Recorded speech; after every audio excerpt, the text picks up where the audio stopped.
Mesdames, Messieurs, bonsoir. Amoureux du sport, je vous souhaite la bienvenue sur le plateau de la Grande Team. Ravi de vous retrouver pour notre rendez-vous sportif quotidien.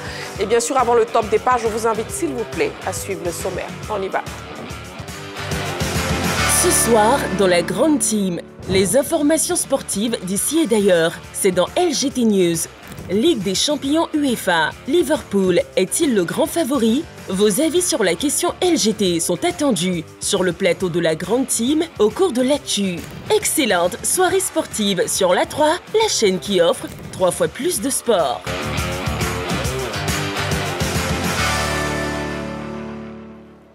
Et nous sommes en direct donc une fois de plus sur la 3, la chaîne qui vous offre 3 fois plus de sport avec la question LGT de ce soir. Ligue des champions UEFA, Liverpool est-il le grand favori? Bien sûr, pour participer, vous avez le téléphone de la 3 dont le numéro est le 27 21 59 93 99, 27 21 59 93 99. Mais aussi, vous avez bien sûr la page Facebook de la 3. 90 minutes d'émission en direct en votre compagnie. Ce sera avec moi, ce sera aussi avec les autres membres de la team. Ce soir, on aura donc Martial Gourou. Bonsoir. Bonsoir Marie-Christine. Comment vous allez? Heureux de vous retrouver encore ce jeudi. Ah, plaisir partagé. Jean-Philippe, bonsoir. Comment vous allez? Bonsoir Marie-Christine, je vais super bien. D'accord. Henri-Joël, c'est pareil, vous allez bien? Oui, je vais bien, ça va. Ravi. Et puis, on aura Kader ce soir, consultant sportif. Bonsoir Kader. Bonsoir Marie-Christine. C'est un plaisir de vous avoir ce soir. Tout le plaisir pour moi et merci de m'avoir invité. Bien, on vous invitera très souvent, ne vous inquiétez pas, Kader. Et puis, on aura aussi président Taïro Franck Timothée, président du Sénaco, Comité national d'animation et de coordination. Bonsoir. Bonsoir Marie-Christine. Voilà, donc vous aussi, c'est un plaisir de vous avoir à nouveau sur ce Je suis aussi ravi d'être là. J'espère pouvoir être là constamment. Ah bon, voilà, bon, tout le monde est ravi et tout le monde veut être là très souvent. Il n'y a pas de souci. C'est une bonne nouvelle à savoir. En tout cas, on espère aussi que vous, amoureux du sport, vous passerez une agréable soirée sportive en notre compagnie. C'est ce qu'on nous souhaite, en tout cas à tous. On démarre avec la première rubrique de cette émission, c'est LGT News. Et c'est maintenant. On y va.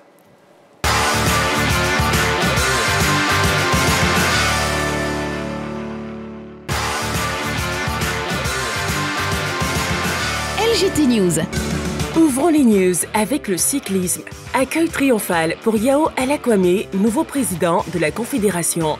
Élu président dimanche dernier au Caire en marge de l'Assemblée générale élective de la Confédération africaine de cyclisme, Yao Alakwame est rentré ce mercredi à Abidjan dans une ambiance festive. À cet effet, un accueil triomphal lui a été réservé à l'aéroport par Philippe Krabé, directeur de cabinet du ministère délégué au sport et du cadre de vie, représentant le ministre Hadji Silas Metch. De retour au Bercail après ce triomphe en terre égyptienne, Dr Yao Alakwame, par ailleurs président de la Fédération ivoirienne de cyclisme et vice-président du Comité national olympique de Côte d'Ivoire, n'a pas manqué de saluer les efforts consentis par l'État ivoirien pour accompagner cette discipline. Des mots qu'il a prononcés devant le ministre Hadji Silas Metch, qu'il a reçu par la suite à son cabinet, 6 au plateau. Content et fier d'être un Ivoirien, content et fier d'avoir accompli une mission qui m'a été confiée. Et vraiment, ce sont les sentiments qui m'animent actuellement. Mettre l'accent sur le développement du cyclisme des jeunes, mettre l'accent sur le développement du cyclisme des dames, c'est important. Et également faire en sorte que de plus en plus de compétitions sous-régionales puissent réunir donc, les athlètes pour leur donner de la compétition, de la compétitivité. C'est important.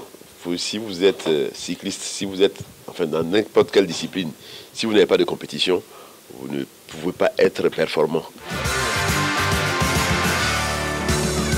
OASU, le DG Adama Doumbia annonce les finales départementales.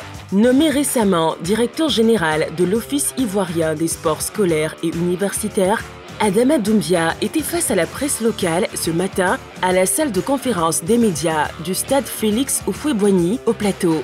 Il s'agissait pour lui de faire part de la tenue des finales départementales de l'OASU prévues du 1er au 28 mars prochain. 111 départements du pays vont accueillir 546 finales reparties à travers 8 disciplines sportives. Pour l'édition 2025, plusieurs innovations entrent en ligne de compte. On peut parler entre autres du renforcement du dispositif de détection de talents avec certaines fédérations sportives nationales, la supervision des compétitions par l'inspection générale du sport et la densification de la collaboration avec les médias qui sont les partenaires privilégiés de l'OASU.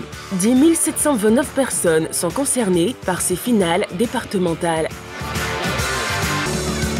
Football à présent, Cameroun. La CAF annule les sanctions contre Eto'o-Fils. 8 mois après son recours consécutif à la sanction du jury disciplinaire pour violation grave des principes d'éthique à cause de son association avec un opérateur de paris sportifs, Samuel Eto'o-Fils vient d'être innocenté par le jury d'appel de la Confédération africaine de football. Cette décision rétablit pleinement le président de la FECAFOOT dans ses droits et redore son blason à la tête de sa fédération. Elle le rend théoriquement éligible au poste de membre du comité exécutif de la CAF pour lequel il a été recalé à cause de cette condamnation antérieure qu'il traînait. Quand je marche dans la vallée de l'ombre de la mort, je ne crains aucun mal car tu es avec moi. Ta houlette et ton bâton me rassurent. Merci à mes avocats. La tricherie ne passera que pour un petit moment, a-t-il posté sur son compte Instagram.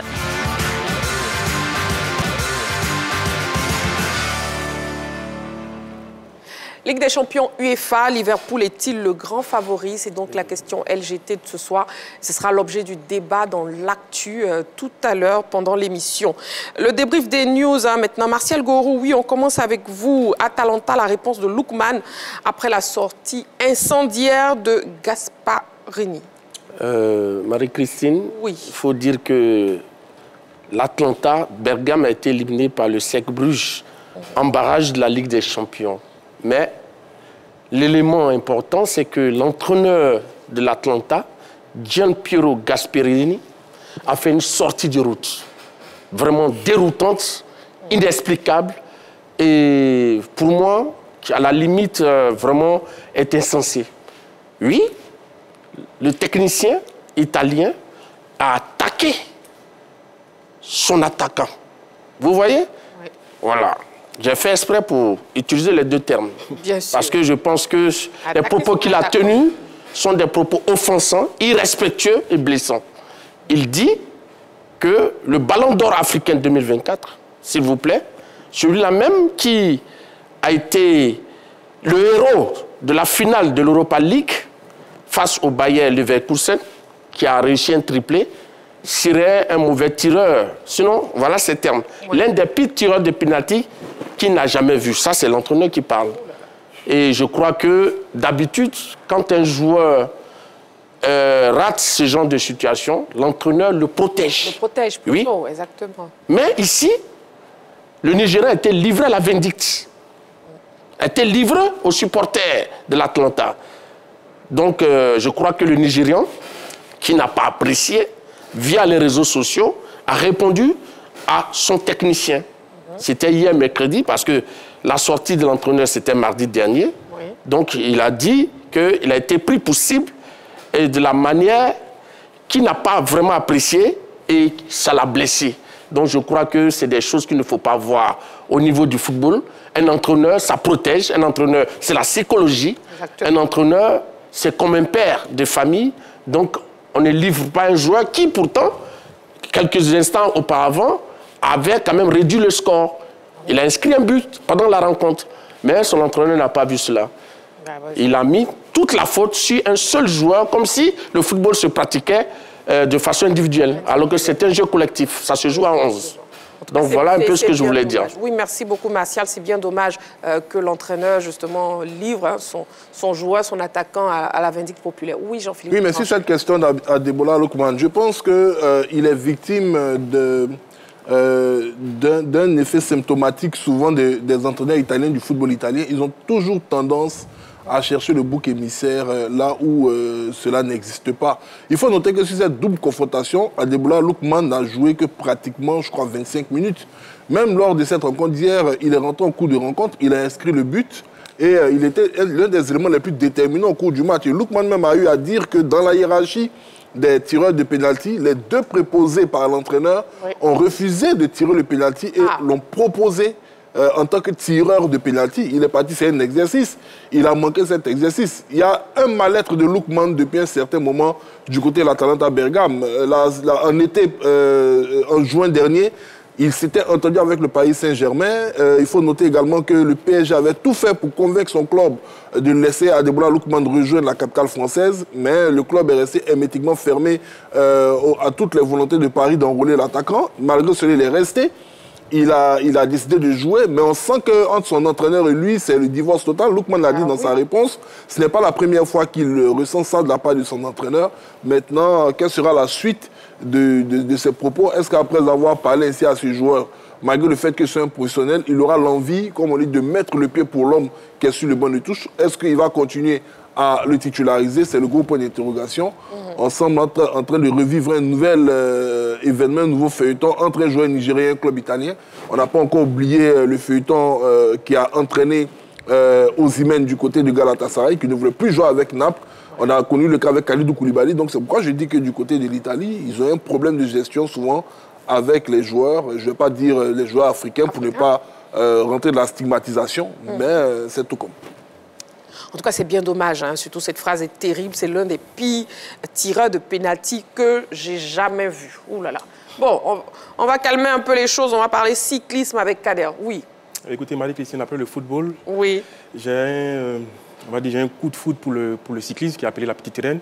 Et l'élection du nouveau président de la Confédération africaine du cyclisme, M. Yao Alakwame, eh bien, me réjouit à plein titre parce qu'il a entrepris de belles réformes en tant que président de la Fédération ivoirienne des cyclistes. Ouais. Mais c'est quelqu'un de très ambitieux. Moi, je me souviens, à mes débuts dans le métier de journaliste, j'avais couvert plusieurs éditions. Martial même également a couvert des éditions de Tour cycliste. Et il était à l'époque président de l'AS-Cavel de Koumassi, qui était le club rival de l'ASFA Mossou. Je peux vous assurer qu'à cette période-là, c'était deux clubs de cyclistes qui luttaient le titre, qui luttaient les différentes compétitions. Et ce président-là a sorti plusieurs fois je vais dire, les gros moyens pour permettre à son équipe, l'AS-Cavel, de remporter, n'est-ce pas, les tournois. Ouais. Après, il est devenu président de la Fédération ivoirienne des cyclistes. C'est dit toute l'ambition qui caractérise ce monsieur. Et je pense que le voir aujourd'hui président de la Fédération, de la Confédération africaine de football, je pense que c'est... De cyclisme, pardon. Attention, moi, pardon. En tout cas, un accueil triomphal. Oui, absolument. Pour lui. Absolument. Voilà. Je pense que c'est mérité pour lui. C'est mérité parce que c'est un monsieur ambitieux qui adore le cyclisme. Et je crois qu'au niveau des réformes qu'il entreprend, il parle de formation des jeunes cyclistes, il parle de compétition pour les jeunes. Je pense que c'est une idée à saluer et bravo à lui. Bravo donc à lui, président Yao Alakwame, nouveau président de la Confédération africaine de cyclisme. Voilà. Allez, on marque une petite pause. Vous ne bougez surtout pas, amoureux du sport. Juste le temps de la publicité. Et on se retrouve dans seulement quelques petites secondes pour la suite de notre émission. À tout de suite.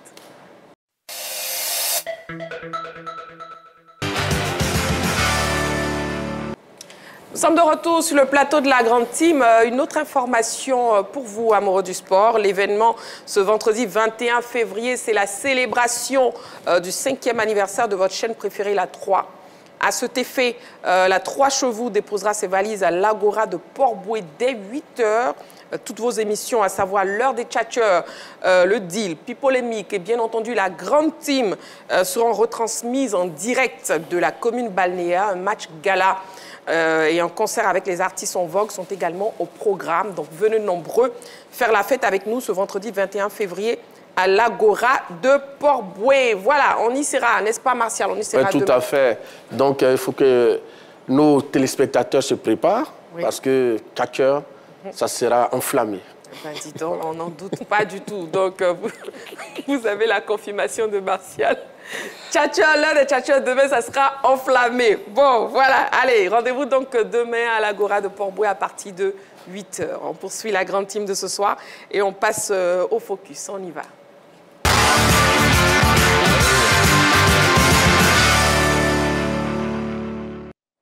Bon, le focus ne sera pas enflammé, non, Martial? Non, pas du tout. Ah, d'accord. Là, on va aller tout doucement, parce que c'est quand même dédié à l'un des grands clubs africains, la SEC Mimosa, voilà, qui va représenter toute l'Afrique de l'Ouest au niveau des quarts de finale de la Coupe de la Confédération. Voilà, très bien, exactement. Voilà, le décor est donc planté grâce à Martial Gourou, effectivement. Effectivement, le tirage au sort des quarts de finale, vous êtes uniques, messieurs. Des compétitions interclubs de la CAF a eu lieu ce jeudi donc à Doha, au Qatar. L'ASEC Mimosa, notre seul représentant en Coupe africaine, est situé donc sur son adversaire. C'est d'ailleurs ce qui explique en partie la présence sur ce plateau de président Tahirou Franck Timothée, président du Sénaco. Et avec lui et toute l'équipe, bien sûr, nous parlerons de ce tirage au sort et bien d'autres choses. Donc bon, déjà, messieurs, avant d'entrer dans le vif du sujet, voyons tout de suite les affiches des quarts de finale de la Coupe CAF. Et au niveau des quarts de finale, Stellenbosch face à Zamalek, ASEC Mimosa, Berkane, Constantine, USM Alger, Al Masry, Simba. Voilà, l'ASEC qui sera donc face à la Renaissance sportive Berkane. Président Tahirou, est-ce que c'est un bon tirage pour les jaunes et noirs? Mais à ce stade, il n'y a pas de bon tirage. Ah. Non. À ce stade, chaque équipe doit se préparer. Ce n'est pas une question de bon tirage. Parce que quand on arrive au quart de finale, c'est vrai qu'on peut dire qu'il y a des équipes qui sont un peu plus avantagées par la performance qu'elles ont réalisée. Mais moi, je crois qu'un tirage, c'est un tirage. Nous allons affronter notre adversaire. On se connaît déjà. En 2022, on a joué avec l'équipe de Berkane. Lorsque nous faisions nos matchs au Bénin. À l'aller, on les a battus 3-1. Au retour, nous avons gagné 1-0. Mais on va se retrouver. Nous pensons que c'est un match qui sera décisif pour nous. Il nous appartient de pouvoir faire un bon match au match aller pour pouvoir espérer continuer l'aventure. D'accord. Donc pour vous, l'adversaire des Mimos est à portée de main? Je ne dirais pas à portée de main. C'est un adversaire, nous allons l'affronter. Nous n'allons pas reculer, c'est ça. Je ne dis pas qu'à ce stade, on ne peut pas dire qu'un adversaire est à portée de main. D'accord, très bien. Mais nous sommes prêts à l'affronter. À l'affronter. Voilà. Et pour Jean-Philippe, qui part favori? Ben écoutez... Soyez honnête, Jean-Philippe. Écoutez, non, moi je pense que c'est du 50-50, ça il faut le dire clairement. Aujourd'hui, comme l'a dit le président Tahirou, chaque formation va partir avec ses chances. Moi, je regarde l'ASEC, formation un peu poussive au début de la compétition, qui s'en sort, je ne vais pas dire miraculeusement, parce que quand même, il a fallu que les garçons fassent également le travail. Mais sur la dernière journée, grâce à la victoire de l'USM Alger sur Djaraf, l'ASEC se qualifie. Mais les jaunes et noirs, quand même, sont montés en puissance ces derniers temps. L'ASEC avait un gros problème au niveau de sa division offensive. Plus on avance dans la saison, plus on a l'impression que Chevalier a trouvé la bonne combinaison. C'est une équipe qui est assez solide, c'est une équipe qui est très académique dans son jeu. Le seul problème de l'ASEC, c'était la finition. Et si les jeunes noirs retrouvent cette finition-là, pourquoi pas? L'équipe de Berkane est une formation habituée à ce genre de compétition qu'il a remporté il n'y a pas si longtemps. C'est une puissance montante du football marocain, mais c'est une équipe qui reste encore pour l'instant au niveau du deuxième palier des top clubs africains. Ce n'est pas une formation qui est dans la même sphère que les Zamalek, que le Ralali, que tous ces grands clubs du nord de l'Afrique. Donc l'ASEC a ses chances face à cette formation-là. Ça aurait été les Zamalek que j'aurais dit sans faux fuyant que l'ASEC était en ballottage défavorable. Mais je pense que le meilleur des tirages pour l'ASEC, pour moi, à ce niveau-là, ça aurait pu être Simba. Mais RS Berkane, c'est sensiblement pareil pour moi. Je pense que les autres adversaires, je ne vais pas dire sont nettement supérieurs à l'ASEC, mais pourraient être des difficultés bien plus grandes pour les jaunes et noirs que le RS Berkane. Henri-Joël, ASEC Mimosa, Renaissance sportive Berkane. Un bon match entre deux équipes qui sont aussi en forme. L'ASEC, comme Jean-Philippe l'a dit, retrouver un peu ses sensations vers la fin de la compétition. L'équipe de Berkane, elle n'est plus à présenter. C'est quand même une grosse machine, même si Jean-Philippe veut les mettre un peu dans le deuxième palier. Mais aujourd'hui, quand même, fait partie, pour moi, des top clubs sur le continent africain. Il ne faut pas le négliger. L'ASEC, cette saison, au niveau de la Coupe de la Confédération, a eu pas mal de difficultés. Elle a eu sa qualification dans les derniers instants des matchs de poule, parce qu'il fallait aussi regarder de l'autre côté ce qui se passait pour voir une qualification des jaunes et noirs. Sur le front de l'attaque, c'est là où se pose le problème des jaunes et noirs. Ils n'arrivent pas du tout à marquer, même s'ils marquent 4 buts sur le dernier match, mais ça a été un peu plutôt la difficulté des jaunes et noirs tout au long de cette campagne-là. Quand Condé, sur qui l'équipe comptait, n'a pas véritablement répondu aux attentes. Il a été transféré. Et QA est arrivé. Sur le dernier match, d'ailleurs, il marque 2 buts. Depuis son arrivée, quand même, il arrive à s'en sortir. Donc, c'est une équipe de la SEC qui, pour moi, jusqu'à présent, offensivement, ne montre pas de très belles choses. Or, quand nous arrivons à ce stade de la compétition, il faut avoir des joueurs capables de marquer. Parce que vous n'allez pas avoir 1000 occasions dans un match face à une équipe comme Berkane. Donc, c'est-à-dire les rares occasions que la SEC va se procurer, il faut les transformer. Donc, jusqu'à présent, c'est un peu le problème au niveau des jaunes et noirs. On espère que ça sera réglé parce que c'est dans le mois de mars. Et d'ici là, voilà, d'autres choses vont aller pour le mieux. On espère donc. Oui, Martial Gourou. Non, je pense que quand même, le RS Berkane est une équipe respectable. Oui, parce qu'elle a quand même survolé sa poule, qui était le groupe B, avec 5 victoires, un match nul. Donc, totalise 16 points sur 18 possible. Et puis, c'est une équipe qui a inscrit quand même 12 buts et a réalisé 5 clean sheets consécutifs. Donc, je crois qu'elle a quand même 4 visites impressionnantes. Mais je crois que quand on arrive à ce niveau de la compétition, la SEC n'est pas un faire-valoir. La SEC, depuis ces 3 dernières années, c'est une demi-finale de Coupe des Confédérations, c'est un quart de finale de Ligue des Champions, et puis encore un quart de finale de Ligue des Champions, de Coupe de la Confédération. Donc je crois que les Mimos qui ont commencé difficilement, parce qu'avec une ossature de son effectif remanié, les joueurs qui sont arrivés ont essayé de travailler ensemble, parce qu'ils commençaient à découvrir la façon de travailler de Julien Chevalier. Donc aujourd'hui, la SEC s'est améliorée. La SEC a progressé. Donc je crois qu'aujourd'hui, la SEC, au niveau local et au niveau continental, se porte assez bien. Donc je crois que la SEC n'a pas à choisir un adversaire. Quand on vient aller au bout d'une compétition et quand on vise l'excellence, et la SEC est une équipe d'excellence, donc naturellement, elle doit battre tous ses adversaires si elle veut régner sur l'Afrique. Donc je pense que c'est un adversaire qui sied à la SEC pour moi. Oui, la SEC a un bon adversaire. Un bon adversaire. La SEC qui pourra donc relever ce défi, vous pensez aussi, Kader? Je l'espère en tout cas. Je crois que les Mimos ont relevé, comme Henri Jouet l'a signifié, ont relevé les manches ces derniers temps. Mais sauf que si cette confrontation, il faut qu'on soit clair, léger avantage pour cette équipe marocaine, qu'il ne faut pas qu'on l'oublie, sur les 6 dernières années, elle a fait 2 finales. Donc forcément, c'est une équipe qui a de l'expérience, qui sait ce qu'elle fait, et puis qui a su se réinventer. Il y a eu pas mal de changements au niveau des joueurs, au niveau de l'encadrement technique, mais c'est une équipe qui a su se réinventer et Martial a relevé à juste titre le parcours de cette équipe-là durant les phases éliminatoires. C'est une équipe qui a su aller gagner à l'extérieur, ce que la SEC n'a pas réussi à faire. Et pour moi, comme on le dit, c'est une nouvelle compétition qui commence. J'espère que les poulains de Julien Chevalier seront à la hauteur. Il hérite d'une équipe qui, chaque année, est à 90% changée, donc forcément, la situation n'est pas reluisante, mais il a su s'adapter à chaque fois. Donc on espère que sur cette confrontation-là, surtout que le match allait se jouer ici, on espère que les Mimos vont savoir trouver la bonne formule pour passer ce cap-là. Voilà, on parlera justement du fait que la SEC reçoit d'abord. Mais déjà avant, nous avons pu faire quelques captures des réactions de supporters sur la page Facebook officielle ASEC Mimosa. Les captures donc. Alors, la SEC peut le faire, hein. Ça c'est écrit de Fabio Weston et Jack Ofiba Achille.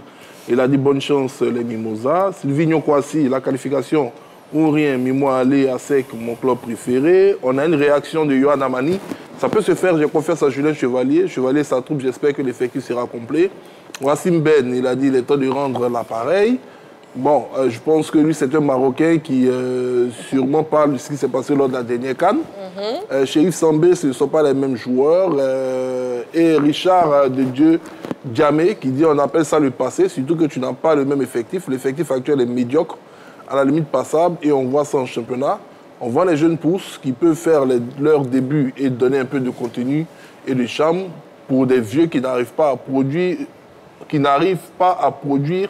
Que des bouts de match. Bon, voilà, je pense que ce sont quelques réactions des jeunes noirs, c'est un peu mitigé. Voilà, de pareil.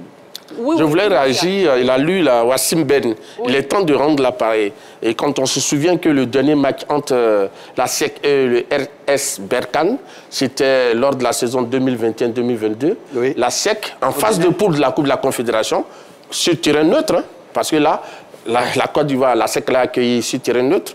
Donc la SEC, au match, elle avait battu les Marocains sur le score de 3-1. Et puis, au Maroc, l'équipe marocaine s'était imposée par 1-0. Donc je pense que c'est de ça qu'il parle. Voilà, c'est de ça qu'il parle. Voilà. Il parle donc de reprendre la revanche. Voilà. Effectivement. Et puis, Président Taïro, justement, le fait de recevoir, avant de s'envoler hein, pour la manche retour, est-ce que c'est un handicap ou un avantage pour la SEC Mimosa? Bon, il n'y a pas d'handicap. Hein. Moi, je dis toujours que sur le stade, ce sont les joueurs qui sont sur le stade. Quand des joueurs ont un mental fort, quel que soit le stade où ils se produisent, ils produisent du bon football. Donc, pour moi, si on joue l'aller ici et que le retour le joue à Berkane, il nous faut marquer le match aller en marquant le maximum de buts. C'est la seule façon de se garantir, de se prémunir de quoi que ce soit.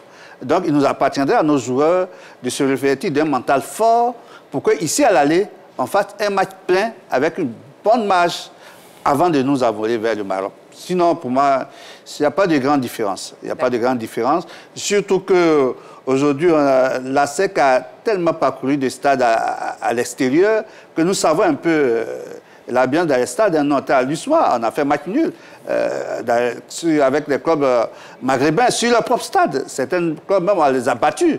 Donc, comprenez, pour moi, il n'y a pas de problème.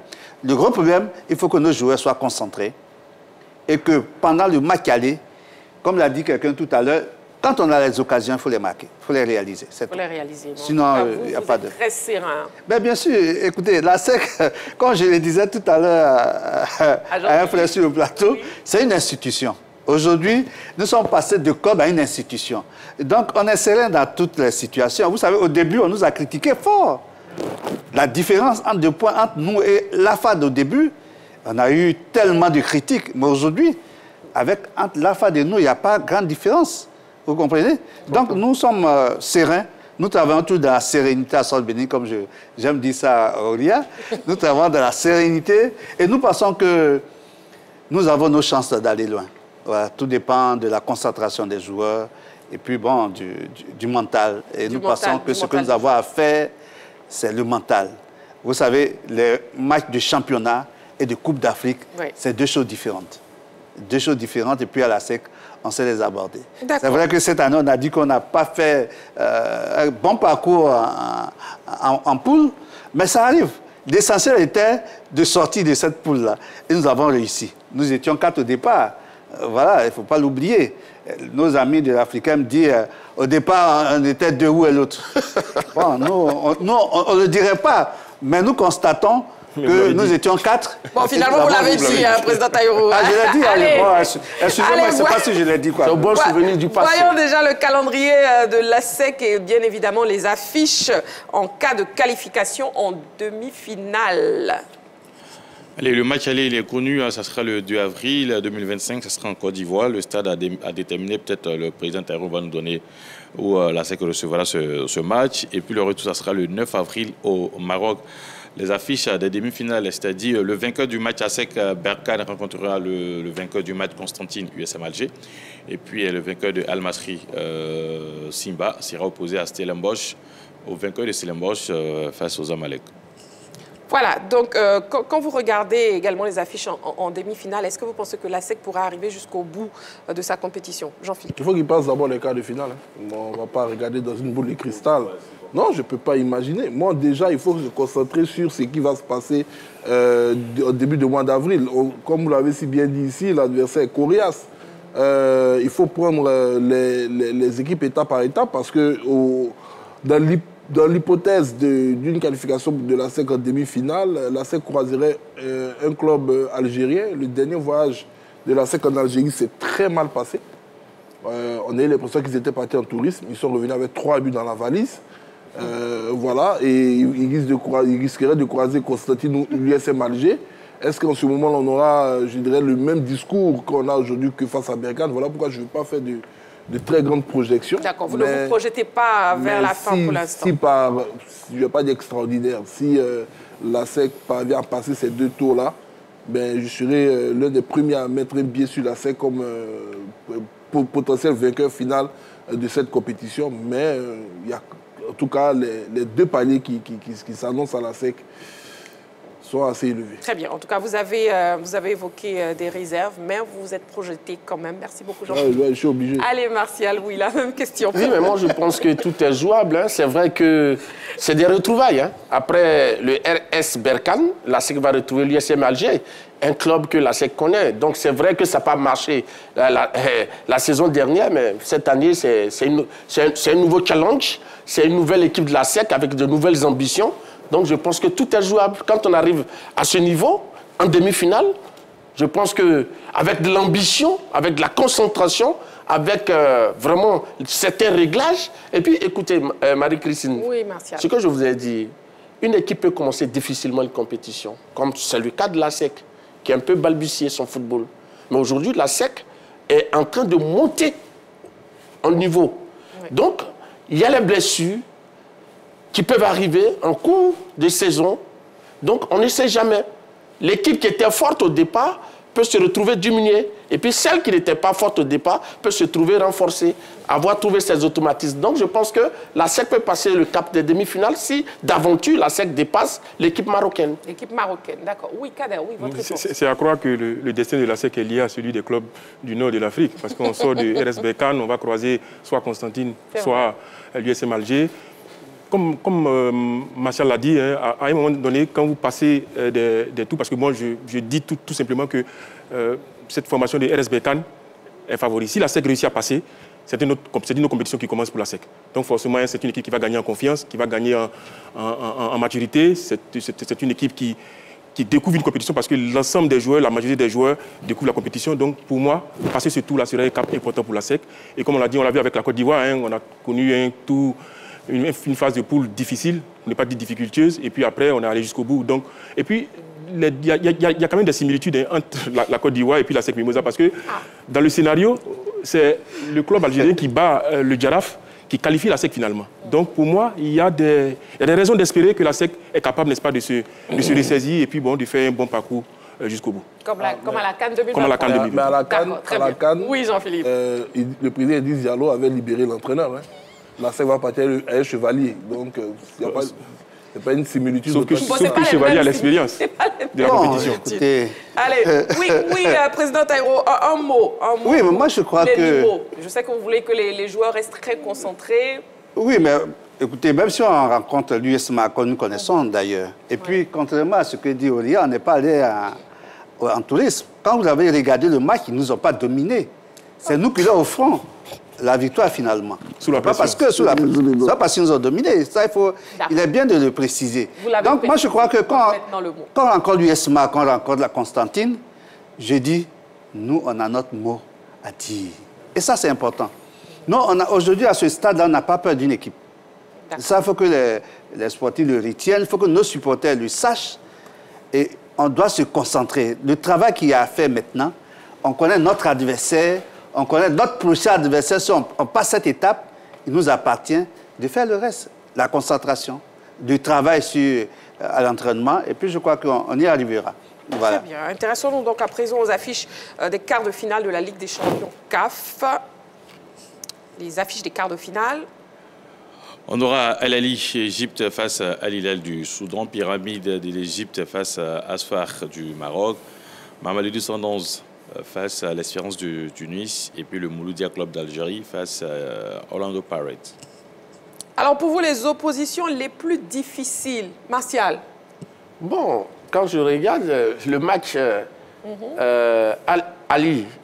Al Hilal du Soudan, je pense que ça sera quand même un match qui est très ouvert. Parce que les Soudanais, quelquefois, par moments, ils créent des problèmes aux plus grands. Hein. Donc je crois que je vois ce match. Et puis bon, il y a Mamelodi Sundowns, Espérance de Tunis.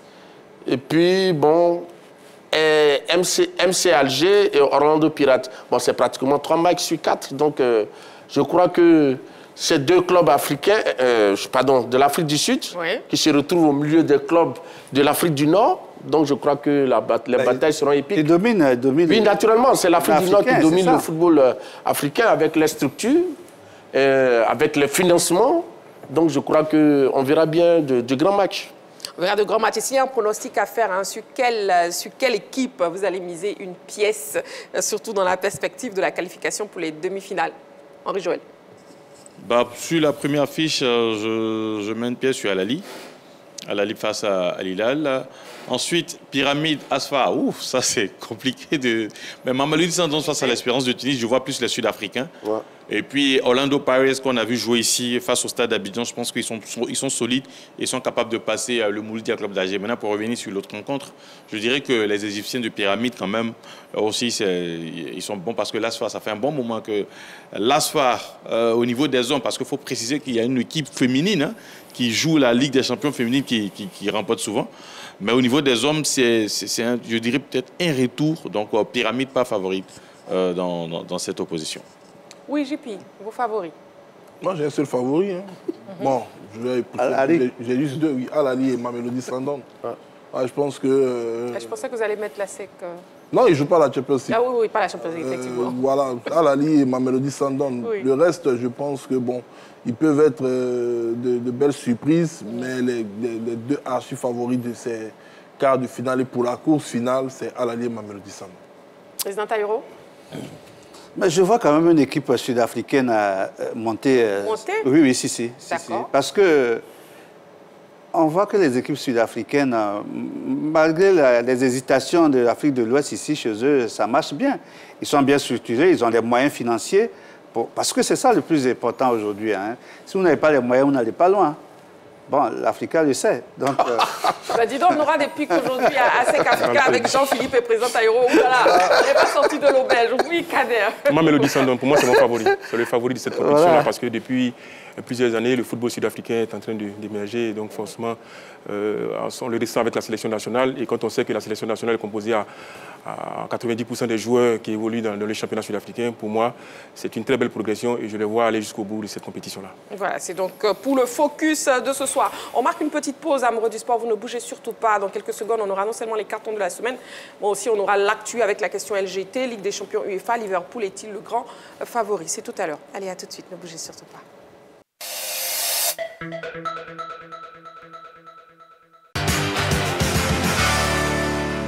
Nous sommes de retour donc sur le plateau de la Grande Team. Nous sommes bien sûr en direct sur la 3, la chaîne qui vous offre 3 fois plus de sport. Les cartons de la semaine, c'est maintenant. On y va.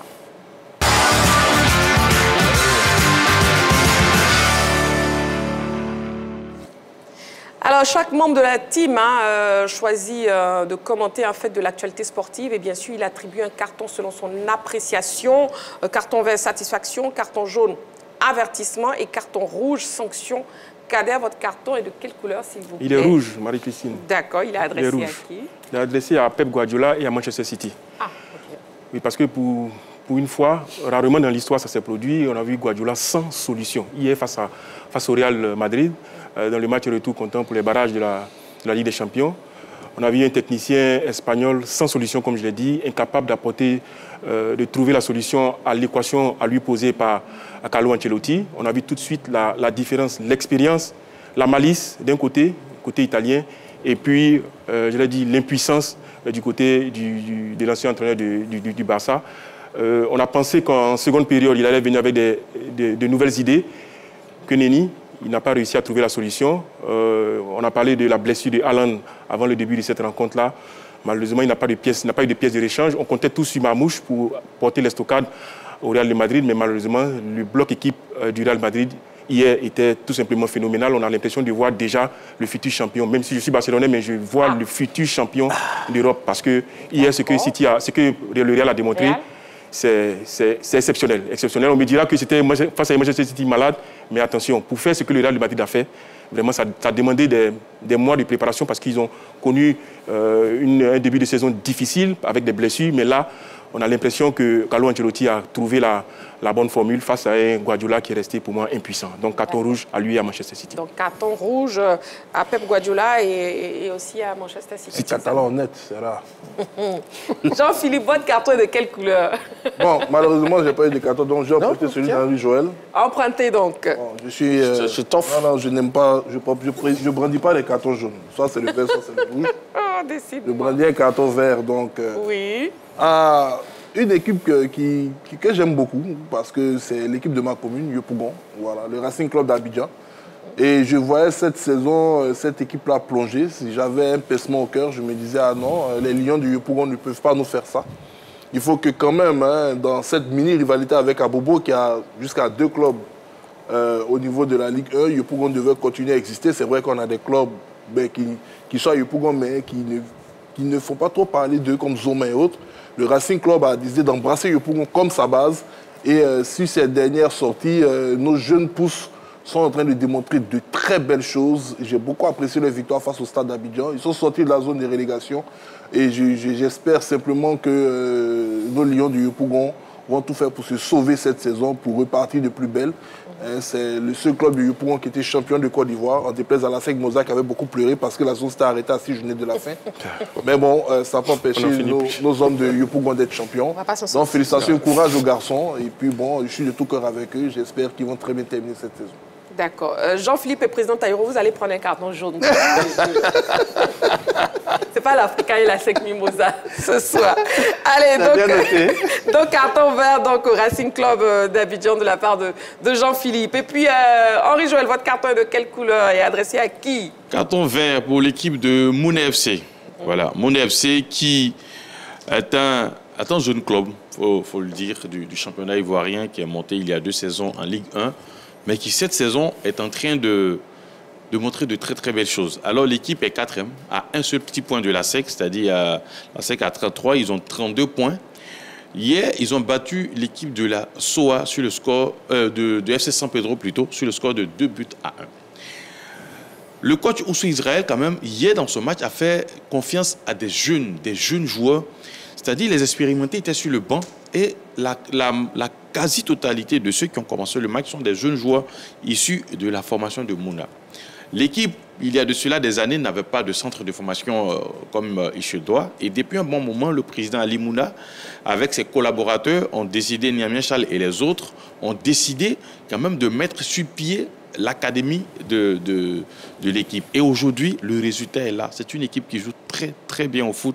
Allez les voir au Champrou, que ce soit à Benjéville, que ce soit à Ebimpe, allez les voir jouer. Ce sont les gamins qui sont très, très bons. Et hier, ils ont montré de très belles choses. D'ailleurs, depuis le début de la saison, c'est 3 défaites. C'est la meilleure équipe dans ces statistiques. Après, vous avez d'autres qui en ont 4 et autres, mais ils sont à 3 défaites. Sur les 5 derniers matchs, ils ont une seule défaite, 4 victoires. L'équipe se comporte très très bien. Ils ont inscrit 22 buts, ils en ont encaissé 16. Au niveau de la défense, ils en prennent un peu, mais quand même, c'est une équipe qui est solide. Et vu que nous avons toujours les 4 places, si ça continue ici, c'est une équipe qui peut jouer la Coupe d'Afrique. Donc, j'ai voulu leur donner ce carton vert là pour les encourager pour le travail abattu. Martial Gourou, votre carton, oui. Moi, c'est le carton vert aux supporters de 2 clubs, le LIS de Sassandra et le RCA. Vous savez, depuis les années 2000, le public n'est plus trop présent dans nos stades et ça se voit. Mais ces 2 clubs-là, vraiment, essayent d'organiser les supporters. Au niveau du LIS, le président de ce club a une belle initiative pour agrémenter ces matchs. Et ils invitent des artistes lors de leurs rencontres. Et cela permet d'attirer du public. Et cette mobilisation améliore aussi les recettes de ce club-là. Maintenant, quant au RCA, oui, on constate que ces supporters sont toujours mobilisés et constants dans les stades. Et vraiment, cela donne du relief aux rencontres de ces deux clubs. Et contrairement à ce qui se rencontre, parce que certains veulent faire croire que c'est une certaine fédération qui doit organiser des supporters, et nous avons toujours dit que ce n'est pas le cas. Ce sont des associations privées. On aime ces associations parce que pour ce qu'elles sont.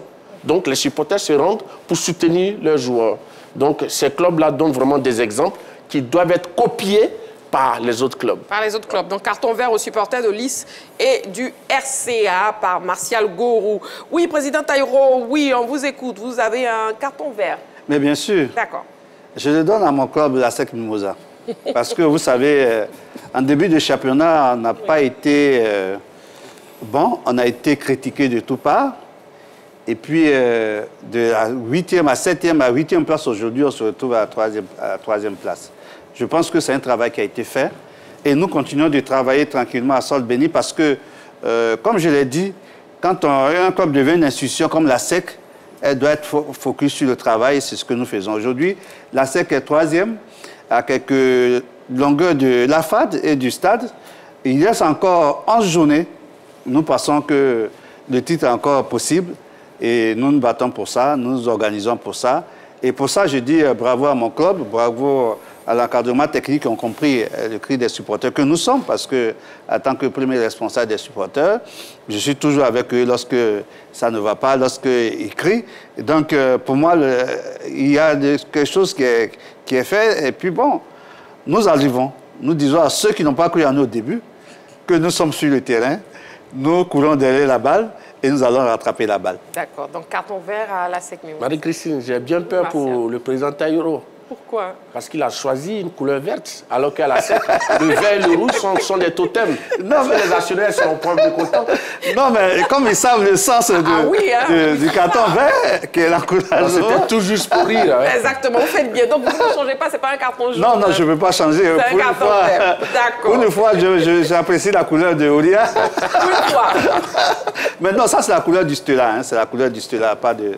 En tout cas, Taïro Franck Timothée, président du Sénaco, Comité national d'animation et de coordination que nous avons ce soir sur le plateau de la Grande Team. Il est l'heure de l'actu. On y va.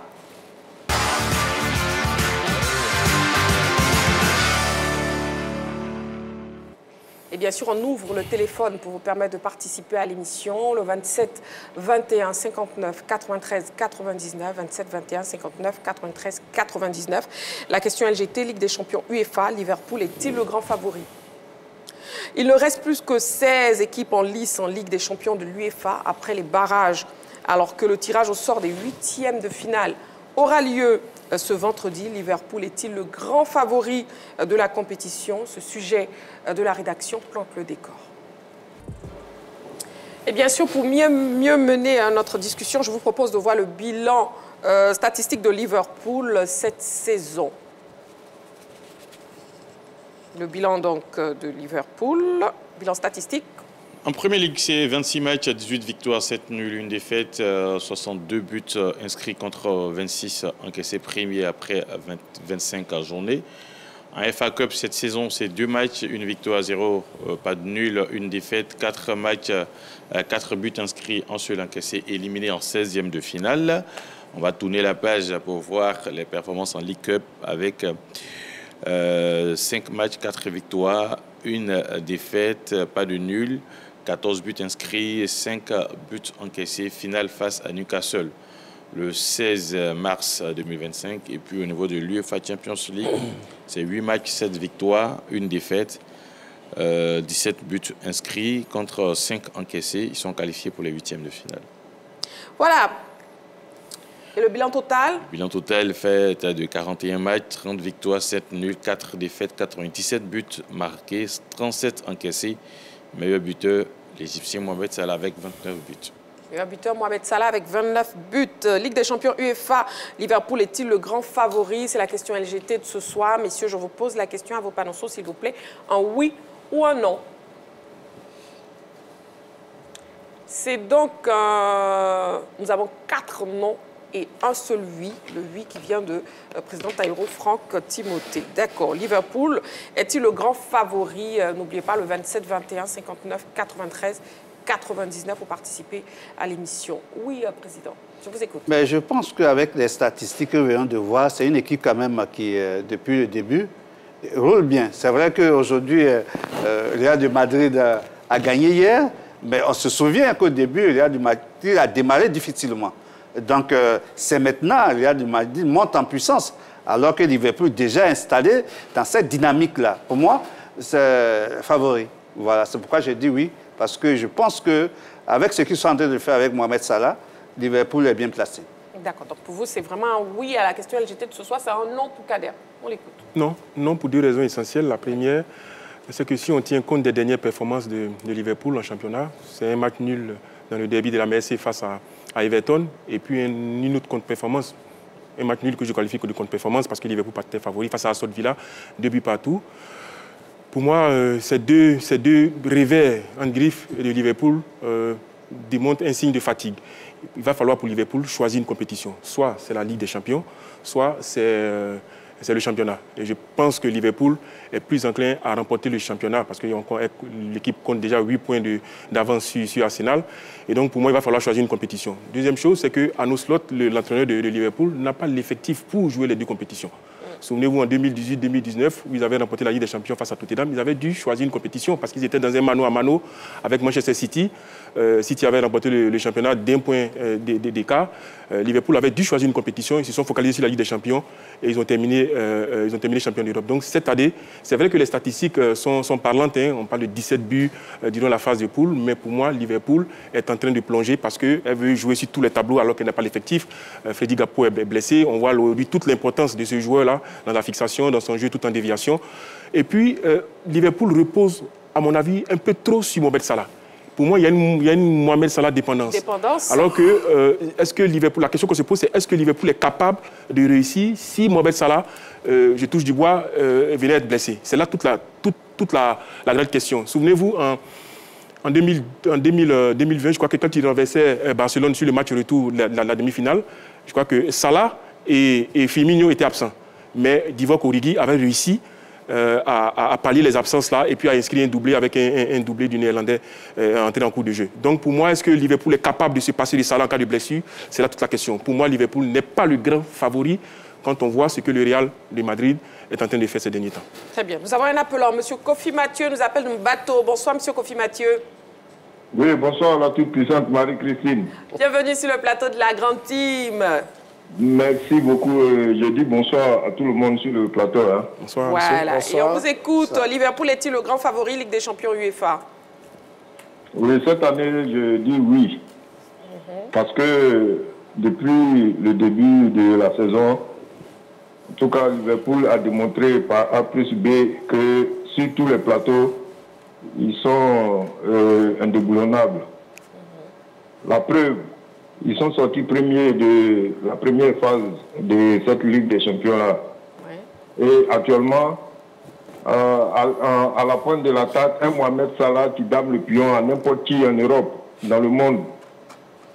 Avec lui, vraiment, je crois que ils sont partis pour remporter cette Ligue des Champions cette année.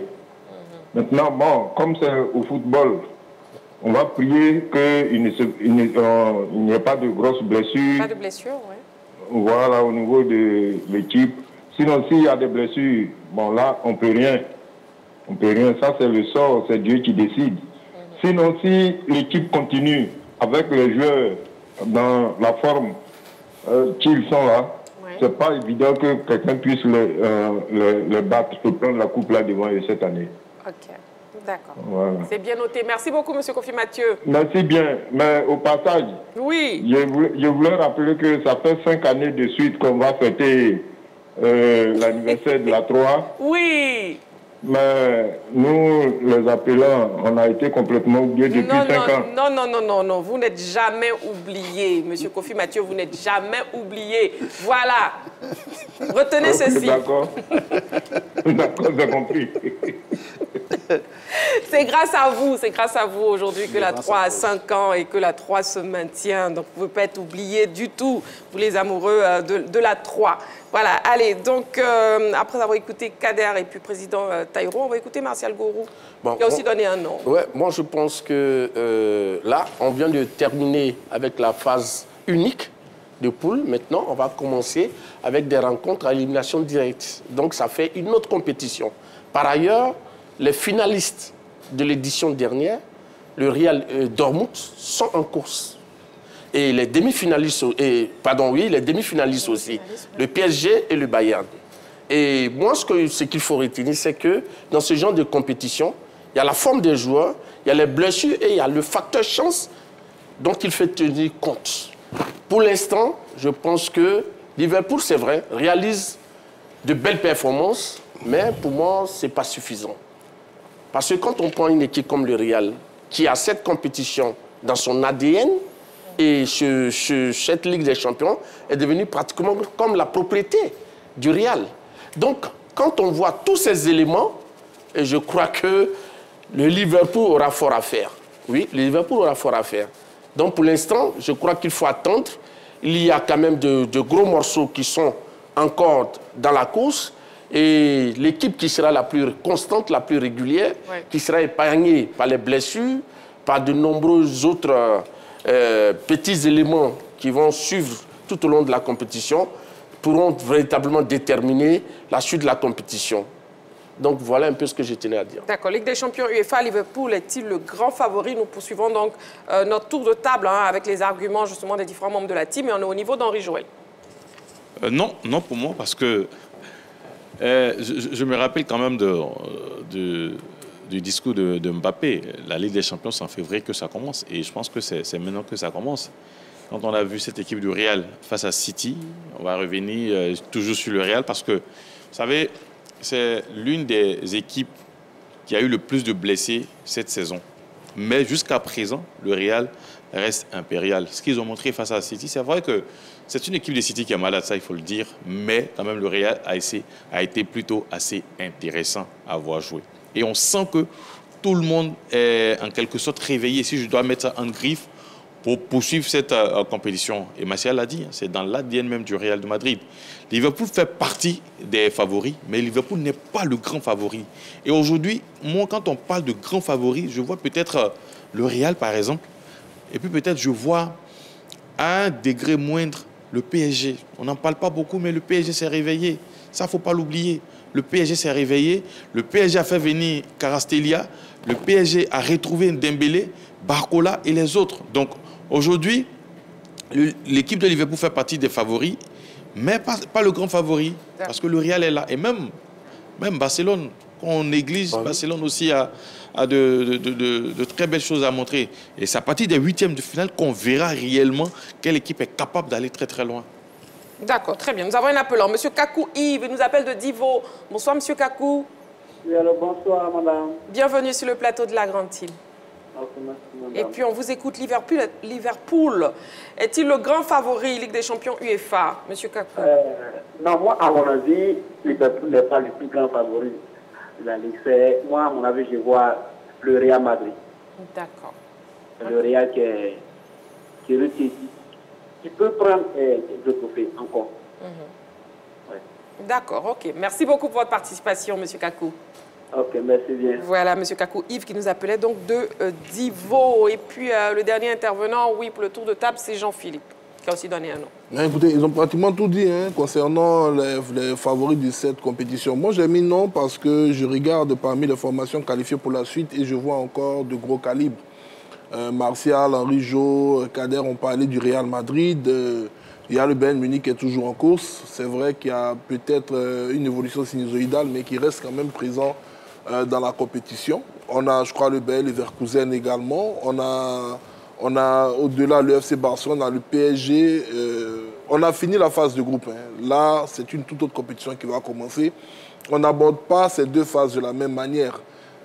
En début de saison, pour ceux qui suivent un peu le travail foncé des préparateurs physiques, il y a deux écoles. Il y a une école qui veut que dès l'entame de la compétition, les joueurs soient déjà en jambes. Et il y a une autre école qui, elle, prépare l'équipe sur le sprint final en espérant que dans la première partie, les équipes ne se fassent pas énormément distancées. C'est cette école que le Real applique. C'est vrai, souvent ça fait grincer les dents au niveau des supporters parce qu'on sait que l'équipe a un potentiel, mais les garçons ont du mal à se libérer parce qu'ils ont les jambes lourdes, parce qu'ils n'arrivent pas tout simplement à enchaîner les bons mouvements. Et puis, il y a le déclic, comme on l'a constaté face à Manchester City.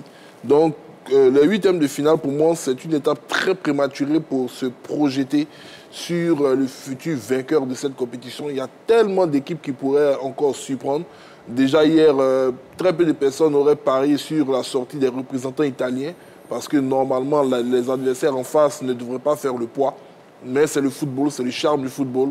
Et Carlo Ancelotti le disait, cette saison, pour arriver en huitième de finale, ils ont dû jouer 10 matchs. La fatigue va se faire sentir pour certains. Mais pour les clubs qui ont réussi quand même à arriver là, en ayant des joueurs qui vont revenir frais, surtout le Real, qui a eu beaucoup de blessés, qui est en train de les récupérer, je pense que ça pourrait être un atout non négligeable. Maintenant, qu'on le veuille ou non, Liverpool, depuis l'entame de la saison, c'est quand même phénoménal. Mais j'ai noté quand même une statistique. Attention à Mohamed Salah, c'est vrai. Oui, parce que pour tout ce qu'il a réalisé depuis l'entame de la saison, on a l'impression qu'il est en train de stagner. Il a 29 buts. Et derrière, ça pousse fort. Vous avez un garçon comme Kylian Mbappé qui a 28 buts de compétition confondues, on n'en parle pas énormément. Et ce sont des statistiques qui vont compter parce que le Real s'est retrouvé un formidable buteur. Et généralement, les buteurs font gagner les grandes compétitions à leur club. Ah oui, exactement. Allez, nous avons un appelant, M. Yao Kofi, il nous appelle de Tiasalé. Bonsoir, M. Yao Kofi. Bonsoir, Marie-Claude. Bienvenue sur le plateau de la Grande Team, M. Yao Kofi. On vous écoute. Liverpool est-il le grand favori? Oui, moi je dis oui. Les gens parlent de blessures. Est-ce que les autres équipes, là, les joueurs qui sont là-bas, ne pas de blessures? Donc, moi, c'est Liverpool qui est le favori. D'accord, ok. C'est bien noté. Merci beaucoup, M. Yao Kofi. Merci beaucoup. Sinon, les autres appellent ces blessés aussi là-bas. Oui, c'est vrai. Vous avez tout à fait raison. Merci pour votre participation. Allez, mission. M. Yao Kofi qui nous appelait donc de Tiasalé. Ben, effectivement, il a raison. Il doit comprendre que... Vous parlez de blessures. Oui, il peut avoir blessure de l'autre côté. C'est quoi on dit, c'est que les autres, c'est maintenant qu'ils commencent à vivre leur saison de blessures. Comme l'a si bien dit Kader, Cody Gakpo, qui est un élément essentiel de l'équipe de Liverpool, il vient de se blesser. Pourquoi mettre du temps, on ne sait pas. Alors que de l'autre côté, vous avez le Real qui récupère Alaba, qui récupère Rudiger, qui est en train de récupérer des éléments importants dans l'équipe. Oui. Voilà pourquoi on dit que ça peut faire la différence. En début de saison, le Real est obligé de lutter pour composer son 11 parce que beaucoup de leurs joueurs cadres n'étaient pas présents. Et ce sont des éléments qui vont compter. Voilà. Donc, et surtout, un Real, on l'a dit, diminué, mais qui réussit à occuper la tête du championnat pendant de longues journées, qui fait peut-être qu'il commence un parcours difficile en Ligue des Champions, mais qui commence à retrouver. Pourtant, l'équipe n'est pas encore à 100%, qui n'est pas encore complet, avec un quatuor retrouvé. Le seul bémol pour le Real, c'est qu'il va falloir retrouver l'équilibre, parce que quand vous avez 4 joueurs fantastiques devant, après au milieu du terrain, il ne faut pas être coupé en deux parce que des équipes comme Barça pourraient profiter pour vous faire très mal. En tout cas, on respecte vos différents avis, comme l'avis de M. Yao Kofi. Absolument. Voilà. Allez, le sélectionneur des Comores, Stéphano Cousin, a bien voulu nous donner son avis sur le sujet de ce soir. On l'écoute. Bonjour à tous. Écoutez, moi je ne pense pas qu'on puisse indiquer que Liverpool soit vraiment le grand favori de cette Champions League. C'est vrai qu'ils ont eu des résultats importants dans la phase de qualification, mais vous savez, un compte, c'est d'être en forme et de disputer plusieurs matchs et d'avoir aussi une marge d'erreur. À partir des huitièmes, c'est des matchs à élimination directe, donc il suffit de pas être à la hauteur sur un match, ça peut vraiment compromettre une qualification. Je pense qu'il y a encore vraiment des grosses équipes qui vont lutter jusqu'au dernier moment. Et cette année, la Champions League est intéressante parce qu'il y a beaucoup d'équipes qui seront capables d'imposer leur jeu et on l'a vu. Hein. Je pense que le Real Madrid, pour son histoire, pour son effectif, pour aussi l'expérience de l'entraîneur, parce qu'Ancelotti, il a quand même gagné 4 fois la Champions League. Et il y a le Barcelone, qui est aussi une grande équipe. Il y a l'Atlético Madrid, il y a l'Inter de Milan, il y a vraiment beaucoup d'équipes qui peuvent être compétitives et je pense pas qu'on puisse indiquer comme en Liverpool un favori absolu. Ça reste une grande équipe, mais l'important ça sera surtout d'être en forme au printemps, là où il y aura des matchs décisifs et je pense que c'est là-dessus que ça sera la différence. L'important, c'est pas ce qui a été fait jusqu'à présent, mais c'est ce qui sera fait à partir des huitièmes de finale. Voilà l'avis donc du sélectionneur des Comores, Stéphano Cousin, sur la question LGT de ce soir. Et puis, on a la performance de Kylian Mbappé face à Manchester City qui a été saluée ce jeudi par la presse sportive européenne. Voici déjà notre revue de presse. On regarde. Mbappé tout feu, tout flamme, hein, comme le disait Kader sur le plateau. On peut dire que le Real Madrid a les armes justement pour se succéder à lui-même, pas Kader. Oui, bon, tout à l'heure j'ai dit oui, hein, donc, mais ce que je voulais relever, c'est le mental du joueur. Parce que vous vous souvenez, un départ difficile au Paris Saint-Germain, il arrive au Real, le début difficile, on l'a critiqué, on a dit tout ce qu'on pouvait dire, mais il était focus sur son objectif. Celui de jouer au Real et d'être un champion. Oui. Et aujourd'hui, il le démontre. Et c'est cet exemple-là que les joueurs africains doivent prendre, surtout en Côte d'Ivoire. Un joueur doit savoir ce qu'il est venu chercher dans un club. Un joueur doit savoir quelle est son efficacité. Et à partir de là, il se forge un moral. Les joueurs qui se découragent un peu parce qu'on les critique et tout cela, c'est qu'ils ne sont pas encore prêts pour le professionnel. Mbappé, il a démontré.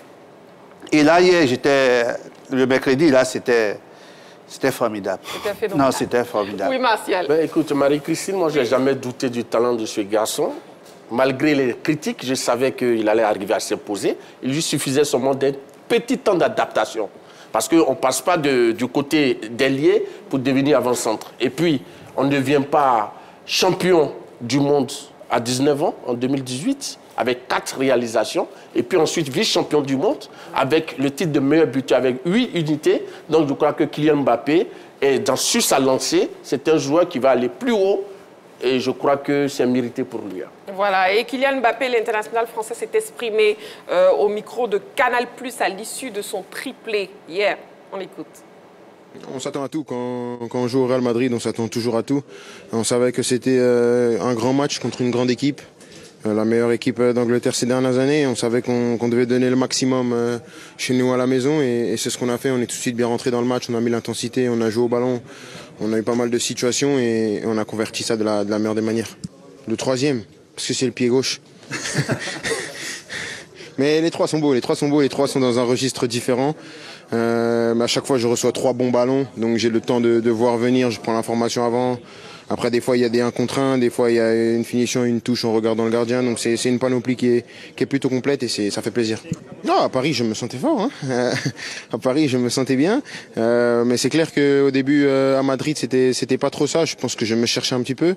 Et je pense que, voilà, j'ai su inverser la tendance et ça fait maintenant quelques mois qu'on voit un meilleur visage. Mais comme j'ai dit, c'est la deuxième partie de saison où on est jugé. Je le disais quand je jouais pas très bien, je le dis encore aujourd'hui, je joue très bien. Il faudra gagner des titres, il faudra être à la hauteur de cet écusson et ramener un maximum de titres. Non, il faut toujours respecter les équipes dans lesquelles tu as joué parce qu'elles m'ont permis d'arriver ici. Donc j'ai joué à Monaco, c'était une très belle équipe. Paris, ils sont même plus à décrire, j'ai joué avec des cracks. Et ici, c'est le meilleur club du monde. Je pense que c'est une évolution logique dans la carrière d'un joueur qui veut faire des grandes choses. Donc à moi de continuer comme ça. Merci beaucoup Kylian, à bientôt. Kylian Mbappé, oui, qui excelle actuellement dans son club de rêve. Mais au-delà même du talent, c'est l'audace, tout simplement, parce que il avait tout pour lui au PSG. Il était devenu le patron, le roi. C'est autour de lui qu'on constituait l'équipe. Il décide de partir, malgré le salaire qu'il avait, pour venir au Real de Madrid, qui est son club de cœur, mais qui vient surtout dans une institution qui a déjà gagné la Ligue des Champions. Et donc, quand il arrive, c'est son talent qui fait le reste. Je ne sais pas, Jean-Philippe, qui est le spécialiste du Real, nous dira peut-être, est-ce qu'il y a un temps d'adaptation aussi rapide que celui de Kylian Mbappé? Je ne sais pas si Ronaldo a été si rapide à convaincre le Bernabéu. Est-ce que Karim Benzema, qui est parti en roi, a été aussi rapide à convaincre Bernabéu? Mais ce que Kylian Mbappé fait, pour moi, c'est tout simplement exceptionnel. Martial le rappelait, joueur de côté, là, il passe dans l'axe numéro 9. Il y a d'abord la guéguerre avec Vinicius, on l'a tous vu dans le vestiaire. On le regardait de haut, mais quand vous recevez un champion du monde et un vice-champion du monde, ce n'est pas la même chose. Et là, je pense que Kylian l'a dit, c'est le travail qui a fait la différence. Et là, je crois qu'il a tout le respect du vestiaire du Real et même des supporters du Real parce que ce qu'il réalise est exceptionnel. C'est vrai, on dira encore que c'était Manchester qui était malade, mais réaliser un triplé dans ces conditions-là, et moi, c'est l'image même qu'il ramène. Quand il marque le premier but, on sent qu'il a encore envie parce qu'il a beaucoup de choses à prouver. Parce que lui, il n'a pas encore gagné la Ligue des Champions. Et donc, cette année, pour moi, c'est son objectif principal. C'est vrai qu'il y a le titre, mais la Ligue des Champions sera pour moi son objectif principal cette saison. Jean-Philippe, oui. Oui, mais au-delà même du triplé, il faut noter que Kylian reste quand même sur une série assez impressionnante. Il a marqué au moins un but sur les 7 derniers matchs du Real Madrid. C'est affolant. Et on ne l'arrête plus. Peu importe la prestation de l'équipe, peu importe ce qui se passe, Kylian arrive toujours à sortir, à tirer son épingle du jeu. Et puis, comme le disait Kader, il est sur les mêmes statistiques que Cristiano Ronaldo. Et même du côté du Real, quand on essaie de faire une projection, tous les spécialistes s'accordent à dire que s'il continue comme ça, il va battre les statistiques de Ronaldo qui étaient les meilleures lors de son arrivée à Madrid. À la différence de Ronaldo, Kylian n'est pas arrivé Ballon d'Or. Ronaldo est arrivé au Real, Ballon d'Or, joueur complètement accompli. Kylian, il y avait quelques doutes de certains observateurs qui estimaient que le fait d'avoir trop joué en équipe de France, même si, des championnats de France, même si au niveau de l'équipe de France, il avait prouvé de quoi est-ce qu'il était capable, est-ce qu'au niveau de la Liga, il allait pouvoir s'y adapter? Les doutes sont arrivés, surtout lorsqu'il n'arrivait même pas à faire des différences dans les crochets les plus simples dans ses contrôles. On avait l'impression que le garçon était tout simplement alourdi par le poids de tout ce qui s'est passé autour de lui sur son transfert. Et puis bon, je pense qu'il a eu des vacances qui lui ont été accordées à Madrid. Vous savez, Madrid, quand on dit c'est une institution, ce ne sont pas des murs en fait. C'est vraiment une institution où on réfléchit pour mettre l'athlète dans toutes les meilleures conditions. Malgré son transfert, Ancelotti n'a pas manqué de lui permettre d'aller se libérer un peu l'esprit. On se rappelle de la parenthèse suédoise. Ouais. Et quand il est revenu, après, il a compris que tout le monde l'attendait sur le terrain. Il s'est mis au travail. Et quand vous avez le talent, il faut un déclic pour que les choses reviennent. Et c'est ce qui se passe aujourd'hui. Oui. Il combine magnifiquement avec ses coéquipiers. Et pour pouvoir mieux appréhender ce que Kylian réalise, je pense qu'il faut écouter plutôt ce que Jude Bellingham a eu à dire sur cette rencontre. C'est ce qui se passe ces derniers temps du côté de Madrid, dans la coordination du jeu entre eux. C'est juste magnifique et c'est ce qu'on veut voir jusqu'à la fin de la saison. Ligue des champions UEFA, Liverpool est-il le grand favori? Écoutons l'avis du public sportif ivoirien. Je dirais non, parce qu'il y a des grosses équipes comme le Real et le Barça qui sont actuellement revenus en force.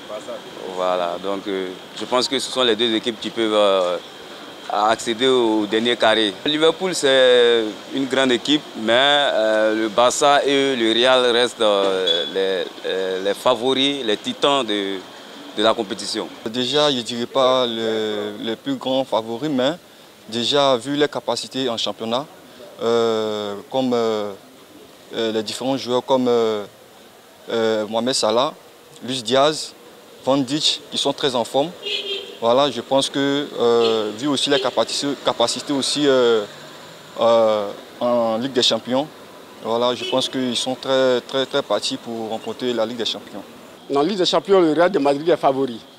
Et on va aujourd'hui à 15 Ligues des Champions que le Real a remporté. Donc le Real est favori. En ce moment, Paris Saint-Germain, qui est un club que j'aime beaucoup, qui est très en forme, avec le Real de Madrid. Donc pour moi, Liverpool fait partie des favoris, mais n'est pas le grand favori. Pour moi, le grand favori, bien sûr, c'est le Real de Madrid. Pourquoi le Real de Madrid? Parce qu'ils ont tous les atouts pour aller de l'avant. Et puis ils ont le meilleur joueur du monde. Selon ma conception, Kylian Mbappé qui fait toujours la différence.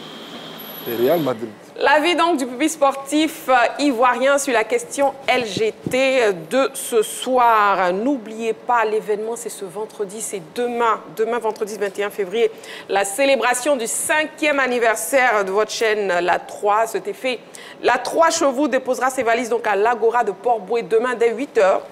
Toutes vos émissions, à savoir l'heure des catcheurs, le deal, Pipolémique, la grande team seront retransmises en direct de la commune balnéaire. Un match de gala et un concert avec les artistes en vogue sont également au programme. Donc venez nombreux faire la fête avec nous ce vendredi 21 février à l'Agora de Port-Bouët. C'est demain, ne l'oubliez pas, à partir de 8 h.